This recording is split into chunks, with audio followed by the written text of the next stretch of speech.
Hello and welcome to my presentation where I want to teach you how can you unlock your ADHD strength by using artificial intelligence. My name is Roxana Tashku. I'm a business psychologist and advanced ADHD coach that is based in London, UK, but I work with clients from all over the world.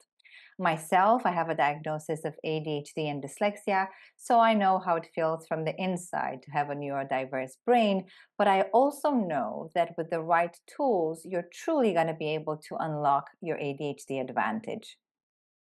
I know there are many tools that we could use to manage our ADHD, but today I want to present you my ultimate two favorite tools. Strengths Profile by Capfinity and ChatGPT powered by OpenAI. I don't want you to worry if it's your first time using ChatGPT. I've taken a layered approach to this platform. So even though you might be completely at the beginning or an advanced user, you're still going to be able to find something for you. Why are we here? Let's face it, ADHD is not just about the superpowers. Yes, it comes with the hyperfocus and then you can outperform everyone around you. It comes with brilliant ideas, creative ideas. You're quick to think on your feet. You're quick to solve problems. But you can also get overwhelmed. You can be time optimistic and promise more things than you can actually take on. You can get overwhelmed, and the list continues. What I want to do and what I want to show you today is the type of interventions that I do with my clients, and I know that they work, in order for you to be able to spend as much time as possible in your ADHD advantage. So I'm going to show you how you can build scaffolding for the type of weaknesses that you have, for the places where you need, because ADHD impacts us in various different ways. We can all agree it's a paradox. It comes with pluses and with minuses, but the way that it impacts us, it's very personal. So you'll see that we're going to take a very self-aware approach to the interventions that I'm going to be suggesting. Honestly, I think we live in the best day and age to manage our ADHD. Because if you think about it, those tasks that are repetitive, the copy pasting, the drafting an email, the spell check, and many other things that are boring and repetitive, and we tend to leave them until never if we can, now they can be automated. But those type of tasks that involve a human touch, such as being adaptable, problem solving, creativity, they still need the humans to do this. And I hope you recognize the type of human-centric skills that I've put here as the ADHD advantages. So basically, if we manage to get out of our own way and not get overwhelmed or overbooked, just by doing what we're good at, we are just having a competitive advantage. Just by having ADHD and knowing how to manage that, and with the demand of the world and the automation at the same time, we are in the perfect place. Isn't that a great time to be born in? Just as a quick reminder before we jump in the presentation, people with ADHD have an interest-based neurosystem, meaning that whenever they're going to be able to find the emotion of interest, they're going to be able to find the hyperfocus. They're going to be able to manage their executive functions better.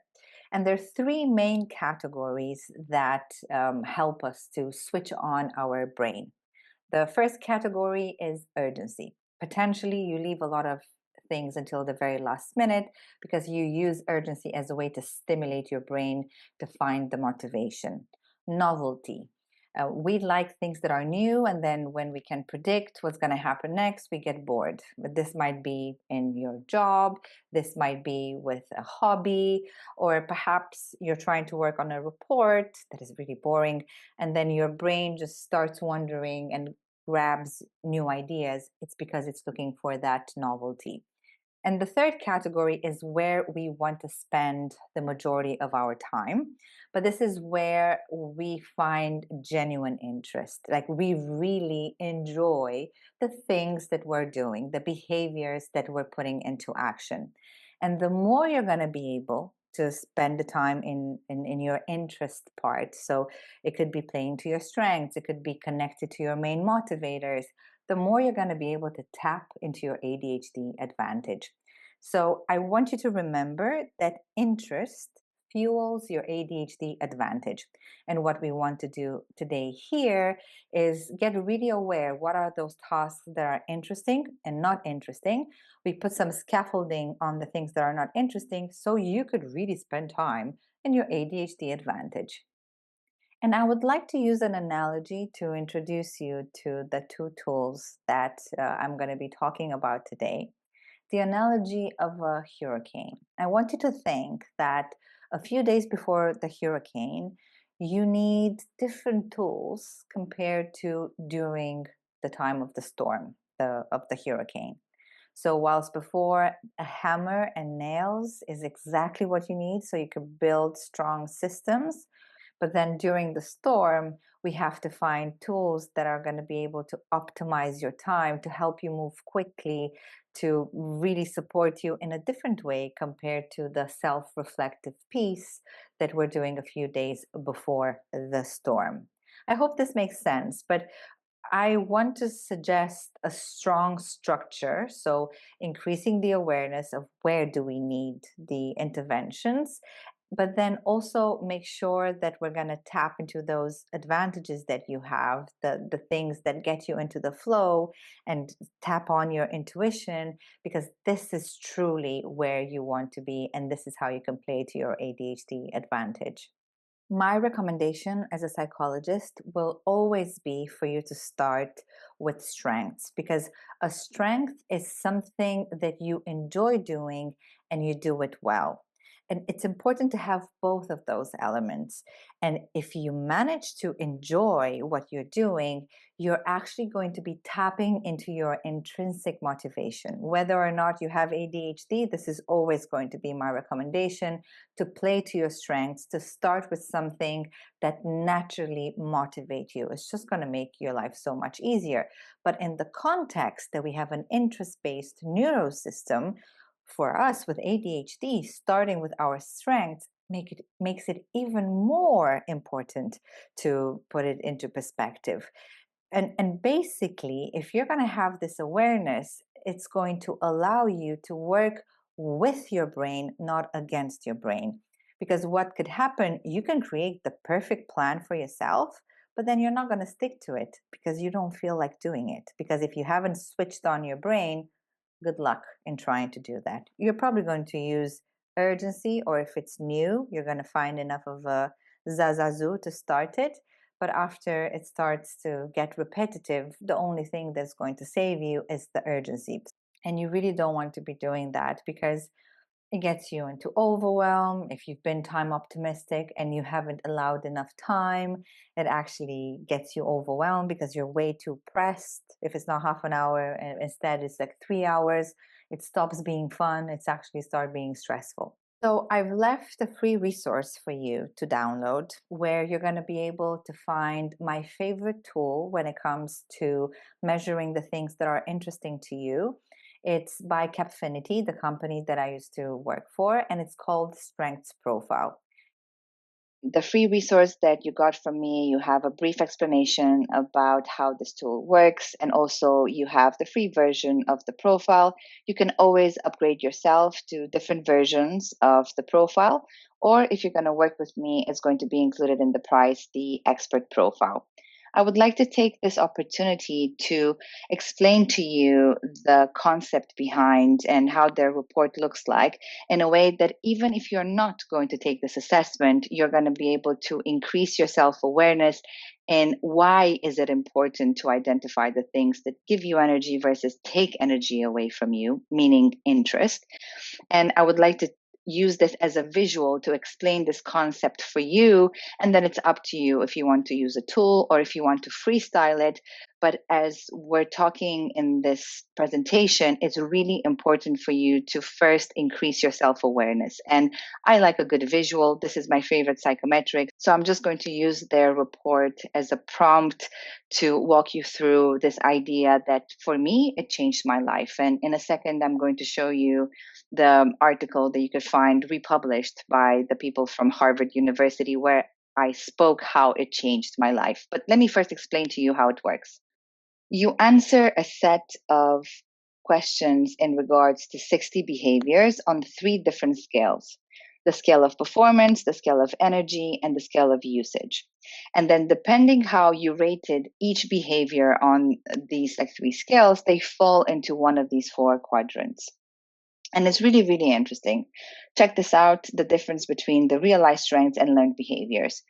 So, a realized strength is something that you perform well, you find it interesting, so energizing, and you do it often. Nothing new here. It does what it says on the tin. You realize these strengths.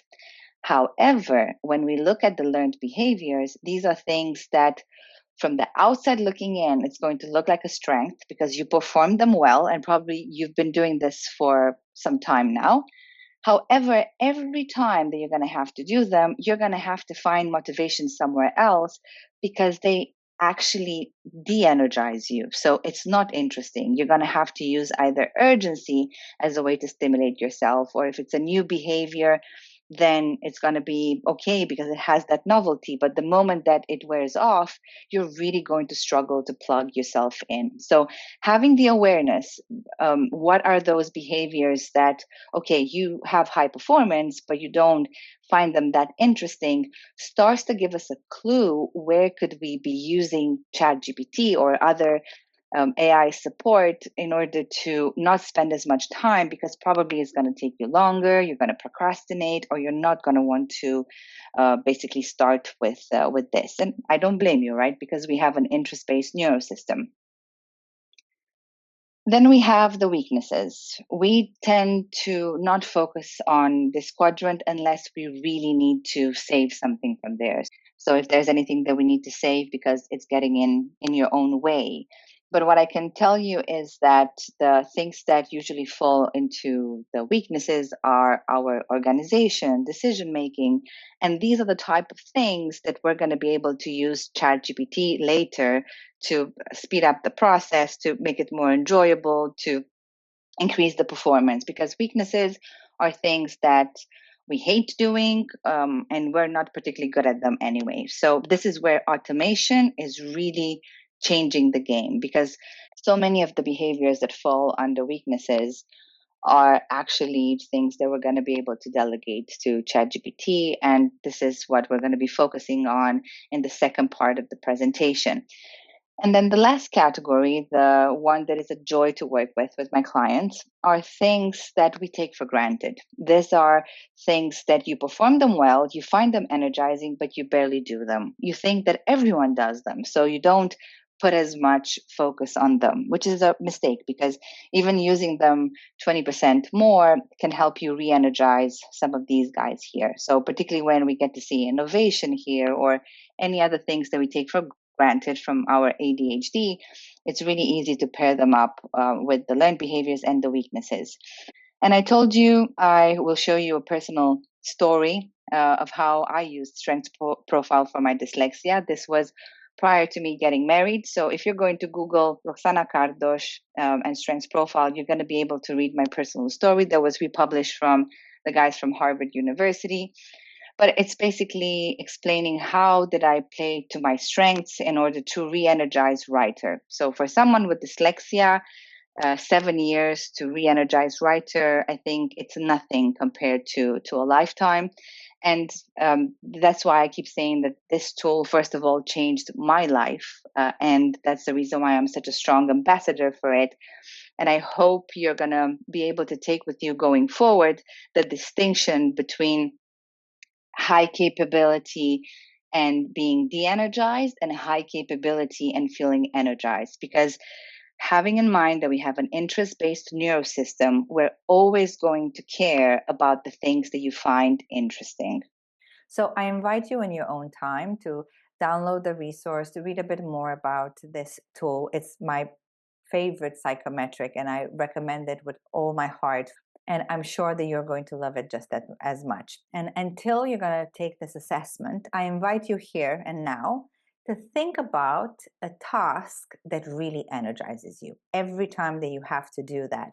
how easy it is for you to start that task, how easy it is for you to stay focused, to outperform the people around you, versus when you have to do that one task that, although you're good at doing it, and maybe people are even asking you favors about it, but it actually drains you every time that you do it. I really want you to feel the difference in the energy around these two tasks, right? It might look the same on the surface, but like you definitely feel the feeling. And the idea is to get like a really good awareness of where could you be benefiting from a bit of support, because those tasks that are going to drain you, they're going to take you longer. You are going to procrastinate. You're going to push them to somebody else if you can. But what if you can't? What are you going to do with that? Obviously, there's multiple ways to go around this, but I would like to suggest that we could use ChatGPT. So we're slowly transitioning now to the second part of the presentation, where I want to show you how can you use ChatGPT to help you reduce overwhelm for those tasks that you don't enjoy doing. How can we simplify them? And by all means, I am not suggesting that ChatGPT will give you the answers. If anything, it's the opposite. ChatGPT hallucinates. You always need to fact check whatever it's giving you. But it can be a perfect thinking partner. What I tend to do a lot with my clients is to build a second brain. So find a way to store information and find a way to make decisions that are outside of our brain to process information in a way that's going to be easier for you. And ChatGPT is the perfect tool for us to do that. And this is what I want to show you. So let's crack on to the practical part of the presentation, where I get to demo how exactly do I use ChatGPT in order to manage ADHD. I'm sure you can appreciate this is just the tip of the iceberg of the type of interventions that I use with my clients. As an ADHD coach, you have to be super aware of the type of challenges that they have, but also where they are in their journey. I tend to work predominantly with entrepreneurs, so they're very tech savvy. So that's why I found myself working a lot with ChatGPT. And the type of solutions that I have here suggested for you, they're not the only way to use ChatGPT, but I think it's a really good intro. It's going to spark a lot of ideas. You're going to be able to pick and lift and do some of the things. I prepared some resources for you that you can use. And again, I want to reassure you that if you've never used ChatGPT before, there's going to be something for you in there as well. I created the resource number 2 with ready to use prompts. You don't need to know how to use ChatGPT. You're just going to have to copy paste what I'm showing you, and it's going to allow you to interact with it and learn to see what you like and what you don't like, because it's all about that. So let's start with the beginner level. Here is a direct response to the need that we have to support our working memory. Sometimes we have so many ideas and we don't know how to structure them, or we have so many things to do and we don't know where to start, or so many emotions, or so many thoughts, decisions. And I connected this with the different types of processing modalities. As you know, we have 8 types of processing information. And predominantly for us with ADHD tends to be verbally. So we like to talk, to put our thoughts in order, but also visually. And if you think about it, sometimes when we have a lot of things happening in our head, it mimics having too many tabs open on a computer and you don't know where the music is singing from. So it sure helps first to have a good understanding about all the tabs that you have and which you need to close in order for things to function a bit better. So exactly this is what I recommend to my clients to do, particularly between the sessions, particularly to get a bit more clarity before they come to the coaching session. So I encourage them to do a brain dump and then to find a structure. And then depending on different topics, ADHD related, I like to put like a spin-off. But let me show you what type of prompt I prepared for you in the resource, and let's try one of them so I can demonstrate to you live how to use it. So this is the resource that you're going to find. And I created different prompts for different challenges that we have for our ADHD. Remember that part when I said it's really important to, first of all, investigate where do you need support? This is where it's going to come handy. Because I want this to act like a library. I don't want you to feel that you have to do all, right? So depending what you're struggling with, work and career, home and daily life management, relationship and communication, learning and skill development, health and fitness, financial management, personal development, managing technology and digital overload. There's multiple topics that I find that I approach in my coaching sessions. So as I said, between the sessions, I encourage my clients to use ChatGPT to speak to the computer, and I'll show you in a second how to do voice to text in order for them to have a bit more clarity when they come to my session. You'll see that ChatGPT is not good enough to be a coach, and we are not using it for that. We're using it to unload, right? We're going to do a brain dump of everything that we need to do, and to give us structure so we can have an opinion. And sometimes it makes mistakes, but in the process of me interacting with ChatGPT, I form an opinion, I get more clear. So by the time that I have to do that thing that I was putting off, I already have a much better sense where to start. So I'm going to copy this and then put it into GPT. And you could do the same. I have the paid version, but it works just as well with the free one. Well, actually, the paid version obviously has a better algorithm, but it's going to do the same job for the free version as well. So I just clicked on the first prompt. Let's see what it's going to give us. Okay, so what's the biggest challenge you're facing right now when it comes to staying organized? An important fact that I want you to know is that you could give feedback back to your GPT. So this time it didn't bombard me with a lot of questions, but a lot of the times it does. And the feedback that I like to give to ChatGPT is to say, I'm overwhelmed. Simplify this, or I don't even know where to start. Don't be afraid to do that. Remember, this is the beginner level where you need to learn how to get the best output of ChatGPT. The purpose here is for you to start talking, but if it's going to overwhelm you, you're not going to be talking. So make sure that you speak your mind, and the more you're going to be able to identify what's wrong, the more it's going to be able to help you. So, okay, let me be difficult with ChatGPT just so you can see what I mean. I don't even know where to start. It's such a big question. I feel overwhelmed.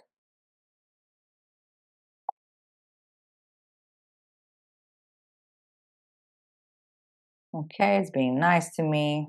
So, what's one thing that's stressing you the most right now? I have a lot of things to finish, and I don't even know where to start.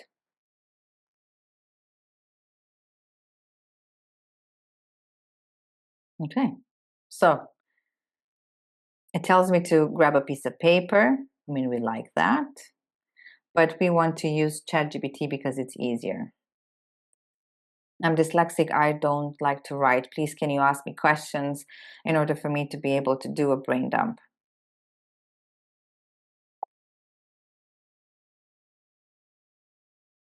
Let's make this as easy and verbal as possible. Is there anything urgent that absolutely must be done this week? Deadlines, things that you've been avoiding, big task projects, small annoying things, mental clutter. So, this is where you can change the questions if you want, or you can start answering the questions depending how you like these questions and depending on your style. Let's say I'm being difficult. I don't know how to answer these questions. I feel stuck. I think I'm being super difficult right now. So I think it's even showing us empathy or trying to show empathy, right? But it's basically trying to make this less overwhelming for me right now. So imagine if you could take one thing off your plate right now, what would it be? I'm currently building a course on how to use AI to better manage your ADHD, and I have to finish the slides. I need to do the recordings, the editing, and I have a deadline that I think I need to move. There's people waiting for me to give them answers. I feel stuck.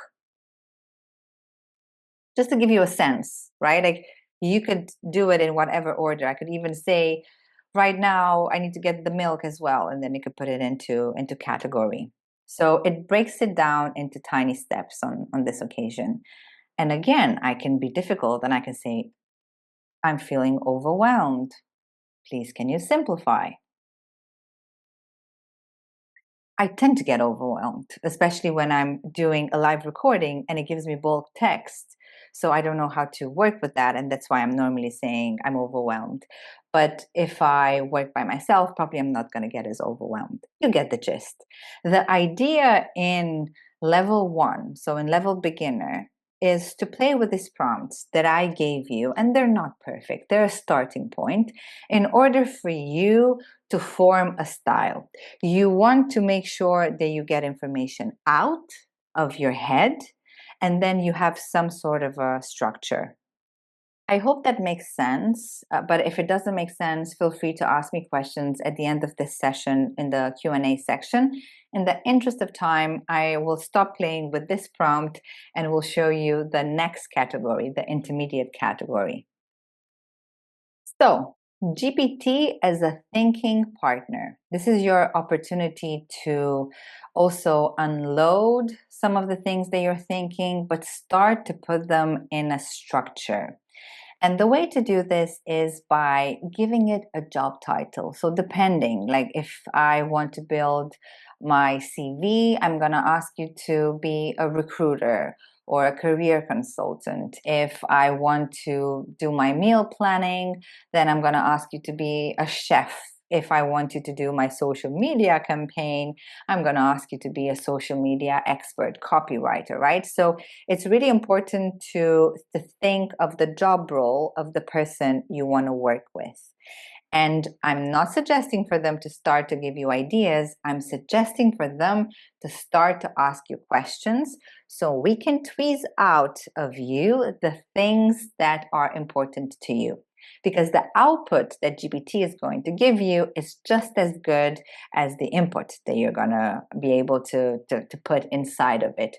And see, this is why it's intermediate level, because in the beginner level, you're still finding the tone of voice that you like or the type of structure that you like. So we're using the lessons and the things that we liked in playing with GPT before. So like if you're already a user of GPT, you already know some of the prompts and some of the commands that you like to give in order to have a good response from GPT. So basically, the name of the game is to assign a job title that will interview you and get information out of you and then produce an outcome in a structured way. And I like to use tables.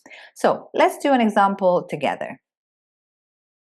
So let's do an example together. Let's ask it to help us build a meal plan for the rest of the week for the whole family. And let me be difficult just so I can show you how you can get ChatGPT to help you make decisions. But it's very important for your information to be inputted because it can't read your mind, right? So I need to say the job title and then I need to ask it to ask me questions. I would like you to act like a nutritionist in helping me to build a meal plan for the whole family. But before you're going to give me advice on the type of foods that I could be cooking for the whole family, I want you to ask me a set of questions so you could get an understanding about what type of food do we like to eat and understand that we are all ADHD and we want to eat healthily. Let's see what's going to say. Hmm, Family preferences, allergies, gluten free, fair enough, right? We could have that. ADHD friendly patterns. Oh, snacking. Oh, we eat a lot of sugar. Mm, yeah, definitely quick. We're busy. How many people? Okay, so you get the gist. I mean, obviously, again, we can be difficult and we can say, I'm feeling overwhelmed. Just ask a few key questions and then we'll take it from there. Or I could be asking I could be answering all the questions, but just for this interaction here, I want to keep it simple. No, we don't have any allergies. We don't like cooking meat. We prefer cheese. Definitely quick meals, but they need to be fresh every day. And yes, we do skip meals when we don't have anything that is quick, but then we end up eating sugar. And yes, we do need some grab on the go for busy days. I would like you to create a schedule for breakfast, lunch, and dinner that is varied. And I would like you to put it in a table by the days of the week. Normally, I would just do it one layer at a time. So, first, I would get very clear on the type of things that I like to eat. I would say cottage cheese. I would say, I don't know, smoked cheese. My husband likes that kind of cake. I like that kind of cake.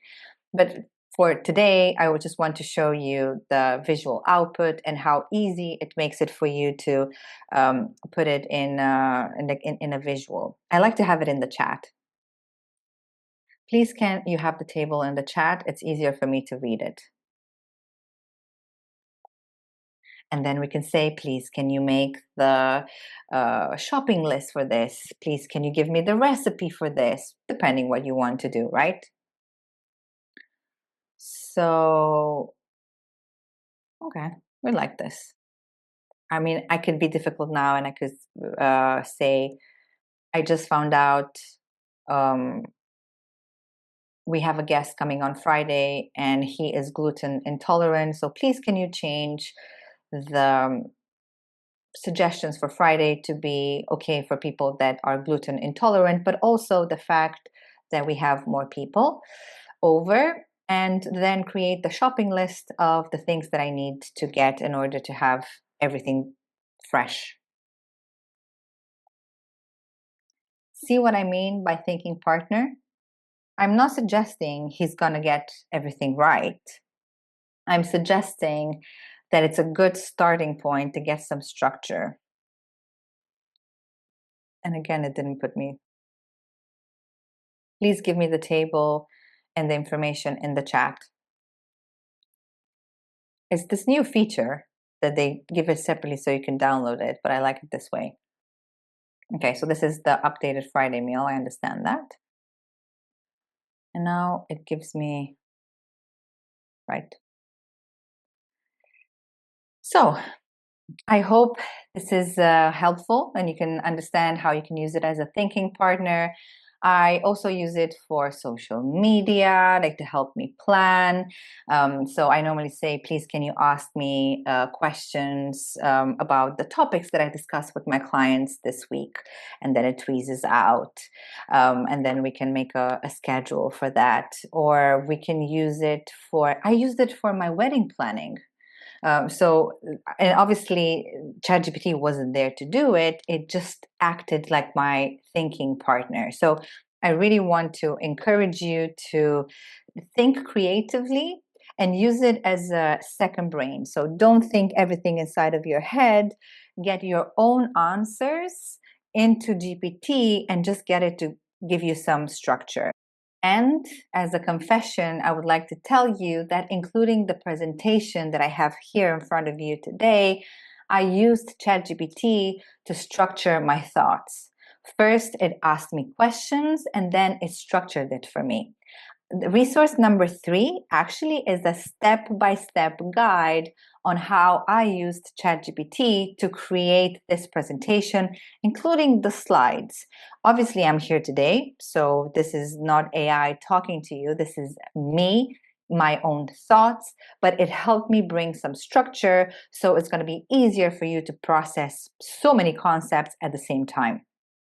I hope you're starting to connect the dots in different ways that it could be super, super helpful for you to use ChatGPT as a thinking partner.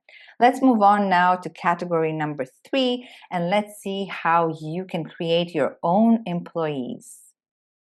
Okay, so this is when I tell you that obviously ChatGPT is never going to be as good as a human, as an employee, but for sure it can help you. It could be your executive assistant and help you respond to emails. It could be your social media manager and help you write captions based on your own ideas. It can help you with the newsletter. If you're brave, you can even have them help you with your contracts, and then you can have them talk to each other.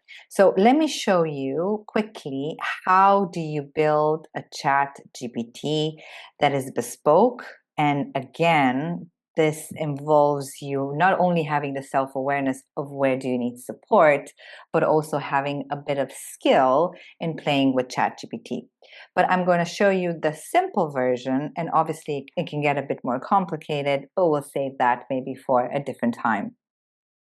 So in your paid version of GPT, if you're going to go on the side, you're going to be able to click on Explore GPTs.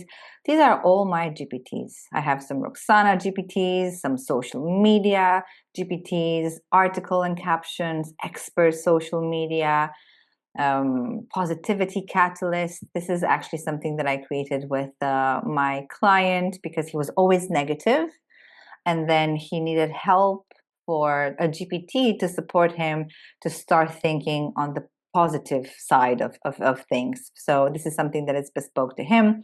But if you're going to want to create a new one, you click on Explore, you click on Create. And then basically, if you know what you're doing and you've done this before, this is where you would write the name, the description would be just for you, and this is where you would write the prompts, and this is where you would upload the files. But if you don't know what you're doing, you can cheat a bit, and we can ask ChatGPT to create it for us. So this implies that you already have a preference of the type of things that you like to use GPT for. And this is where you start telling GPT and it will build it for you. So let's do this together. What do we want to use? Let's use social media. I would like you to be my social media manager and write content for adults with ADHD, talking about complicated things in a simple way, understanding that ADHD can be a paradox, but if you manage it correctly, then it can help you. And the platform that I want to target is Instagram, which means that the caption and the type of posts that we are going to build need to be on point. So you need to be like a social media expert, understanding all the various different things that happen on Instagram, and then create that. So on purpose, I haven't been very specific, just so I could demonstrate to you that it could work even with ambiguity. But obviously, the more you're going to be specific, the more it's going to support you in doing this. So do you want to refine the style, the tone, the strategy? I would like to simplify, and I would like this to be more informative. And how good would it be now for me to put articles that I wrote before so it could have as resources? You do have to be careful of the type of things that you upload as resources, because at the end of the day, you need to own the copyright. Okay, so let's say we like this. I like this.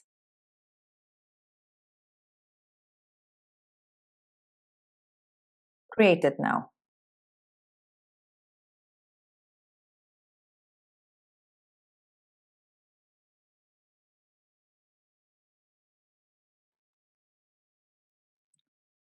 Okay.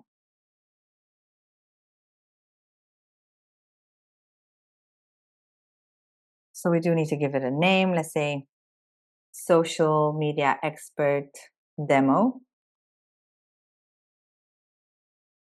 Creates clear, informative Instagram content for adults with ADHD. And it tells it right, like the job title and some instructions.